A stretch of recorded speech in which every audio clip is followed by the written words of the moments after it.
Judicial magistrate ने शहबाज गिल के remand की पुलिस की इस्तदा को मुअत्तल कर दिया है। शहबाज गिल का रिमांड पीर तक मुअत्तल किया गया है।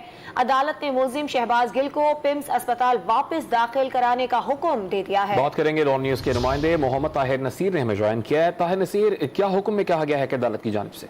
जी तना देखिए, जो जिस्मानी रिमांड के स्तर पर फैसला महफूज हुआ था, जो ड्यूटी जज जुडिशल मिर्जा फरूक खान ने कुछ देर कबल ये जो फैसला है वो सुना दिया है। इस्लामाबाद की मुकामी अदालत ने शहबाज गिल को पीर तक पिम्स अस्पताल में ही रखने का हुक्म दे दिया है और ये भी हुक्म दिया है कि शहबाज गिल का दोबारा मेडिकल करवाया जाए। शहबाज गिल को दमे का मर्ज है, उसके टेस्ट करवाए जाए और पीर तक दोबारा मेडिकल रिपोर्ट जमा कराने का हुक्म दिया है। जबकि शहबाज गिल के वकला के जिस्मानी रिमांड मुकम्मल होने की इस्तदा भी मुस्तरद कर दी है, क्योंकि जो शहबाज गिल के वकला थे उन्होंने ये मौका अपनाया था कि 2 दिन का जो रिमांड दिया गया था वो मुकम्मल हो चुका है, वो भी मुस्तरद कर दिया गया। और जज ने ये भी हुक्म दिया है कि शहबाज गिल का जिस्मानी रिमांड अभी तक शुरू ही नहीं हुआ और पिम्स तक शहबाज गिल जो है पिम्स अस्पताल में रहेंगे, उनके दोबारा टेस्ट कराए जाएंगे, उनको दोबारा अदालत पेश किया जाएगा। शहबाज गिल का रिमांड पीर तक मुअत्तल किया गया है। बहुत शुक्रिया ताहिर नसीर।